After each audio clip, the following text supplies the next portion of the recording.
Well, moving right along, we're now into our seventh episode with Lloyd DeYoung. We may add more numbers as we go along, but we certainly want to uh, unpack Sharia law, and Lloyd is our expert in Sharia. One of the things that have come up, Lloyd, that I'd like you to really unpack for us concerns this idea of doubting in Islam. Are Muslims permitted to doubt, or must I just take it as given? Because one thing that we have seen, there's never any discussion on any of these laws within Islam. I don't see Muslims discussing them. I don't see them actually looking at the relevancy. We do it all the time, and they're kind of aghast that we should even bring this up. And I've always scratched my head on that. I say, hold on a minute. Don't you doubt this? Don't you see its irrelevancy? Aren't you aware that it doesn't make sense for the 21st century? Shouldn't you have discussions? Aren't you debating within your own community on these categories?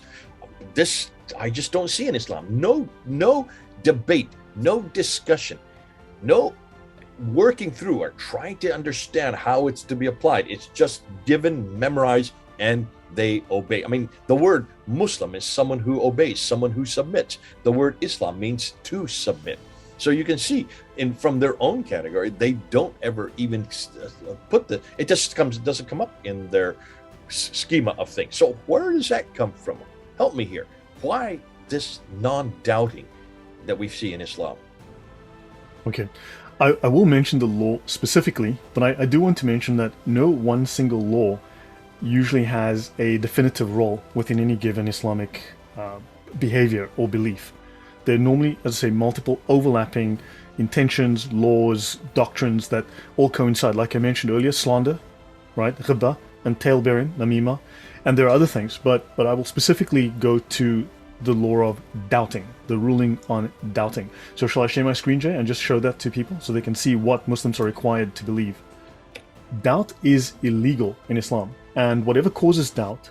Now, this would be under the section on slander and tale-bearing, where they will discuss in detail the actions to take. There's also another doctrine called commanding the right and forbidding the wrong, which also keeps Islam in check, which keeps Muslims in check, which is a set of behaviors and doctrines.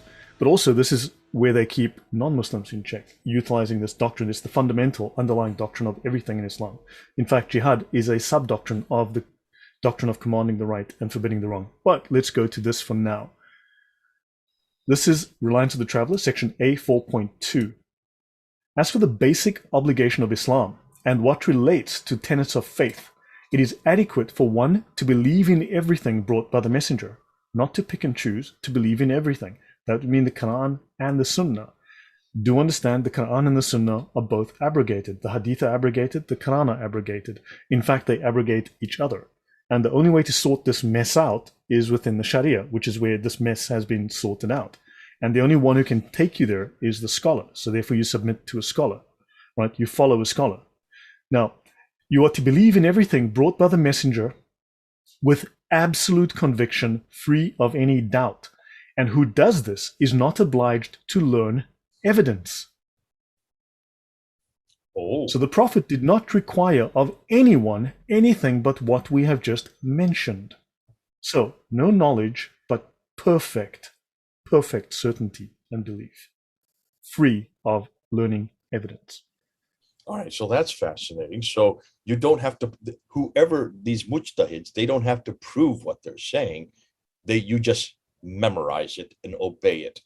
They don't demand evidence for whether it's relevant or whether it's applicable or whether or not even makes any sense.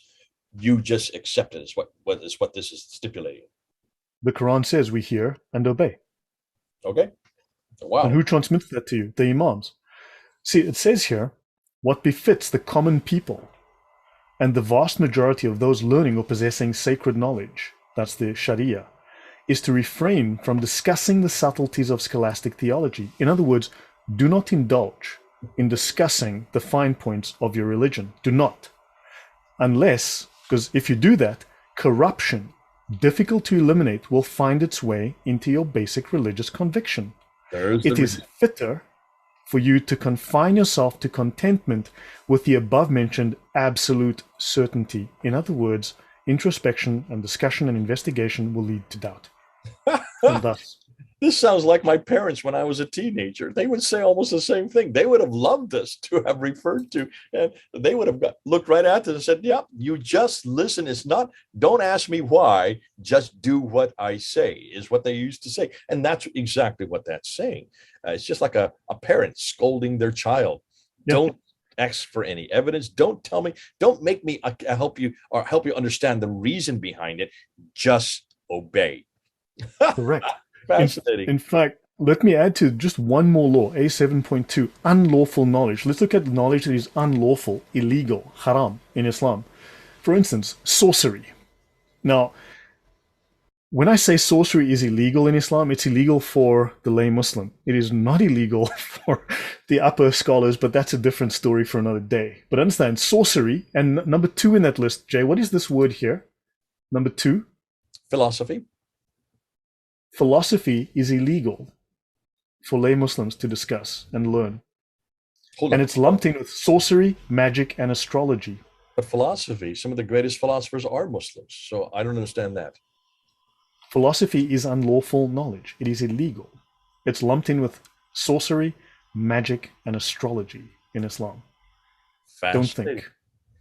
Fascinating, because some of your biggest names, all of the biggest names you have in Islam are philosophers. They are the ones who then take it. And a philosophy is to take what God's knowledge is and apply it to mankind. It's taking it and helping to understand it, to unpack it so that we can use it. How can this Don't not? understand, But it also brings in doubt. You're right. And this would, so any philosophy that would bring in doubt, or they would say they would actually question the precepts that the mujtahids have put together, that would be haram. correct. So hopefully this clarifies the mindset, the behavior. Hopefully this gives you, as I said, it's descriptive of the behavior. It gives you explanatory power. It explains the culture, the beliefs, the attitudes, the behaviors, the Wow. mindset. Well, I mean, stop and think. What you're bringing up, this to me is incredulous. If you want a system that you want to impose on a people, especially a people who are when it's a new idea, these are new injunctions, these are new laws that make no sense, and in some ways, like today, are completely irrelevant for today. Cutting off the hands, whipping the adulterers, killing those who have changed their belief or who insult the prophet, as we did in the last episode, killing them. No if, buts, or ands. How do you impose that on people? Make sure they don't ever disagree. Make sure they don't ever question. Make sure they don't even have a discussion on it. Eradicate any evidence. Don't demand, in fact, don't give any evidence as to why you're saying this. Just make it just make a rule about it, that if you do question this, you can be, and the punishment for doubting is what?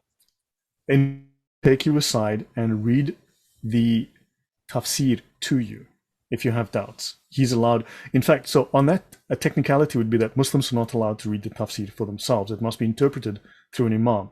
This means that a tafsir is of a lower level of knowledge, which a lay Muslim can learn. Remember I mentioned there are layers of knowledge. There are 4 levels of knowledge, 2 divisions and 4 levels. This means the tafsir sits at the very lowest level of knowledge in Islam. And if you have too much doubt, you become an apostate. And of course, we know what the penalty for that is. Okay.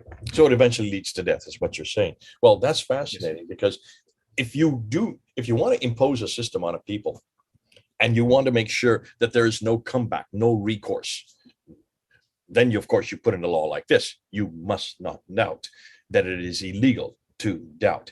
The Reliance of the Travel, which is the manual for the Shafi school, Grace even stipulates that we who are putting these laws into place, we don't even have to give you evidence. We don't have to explain it. This is worse than my parents. And when I was a teenager, they never explained it. They just said, do it, because they didn't want to take the time. Now, today, as an adult myself and as a parent, I can see why they demanded that I don't run out the door every time I wanted to, or that I don't play with guns anytime that I want to pick up. Of course, we never had guns in our family. So you can see why these are a way of shutting down any discourse, shutting down any discussion, shutting down any debate, and shutting down any criticism of these very laws. which is exactly what we're bringing up. The fact that so many of these laws are incredulous and absolutely, I would say, just dangerous. They're so dangerous because you're going to be losing people's lives, that you will be killed if you criticize the prophet in a Muslim context. You will be killed if you decide that you don't like Islam and want to leave it. So there are so many of these laws that need to be discussed and need to be debated and need, yes, to be changed if they're not relevant. But this shuts that all down. You can't even doubt it. You can't even go that far. You can't even come up with some queries to that point. So you can see this isn't a totalitarian system. This is how totalitarian systems work, and the only way that they can function. I remember Yusuf Qaradawi, he mentioned this, and he says this famous quote that he gave back, I think it was in 2015, so not too many years ago. And he said, Islam would not exist without the law of apostasy. Without the law of apostasy, there would be no Islam today. We would have lost all our members if people had the choice to leave. Well, with these kind of laws, which are horrendous and heinous and dangerous, you can see most of Islam would have been depleted by now. There would be no Muslims left if they had any choice to doubt. Eradicating doubt and just accepting it because it's the way we have written it, we have said so, in one fell swoop, they won't have any doubt. If there's no doubt, there's no apostasy. If there's no apostasy, Islam still survives. They absolutely need these laws. Well, great stuff. Thanks so much, Lloyd. This has been fun talking with you. A lot of how Muslims act today is becoming clearer and clearer because of what you're helping us with. God bless you. This is Jay and Lloyd. Over and out. Goodbye, everyone.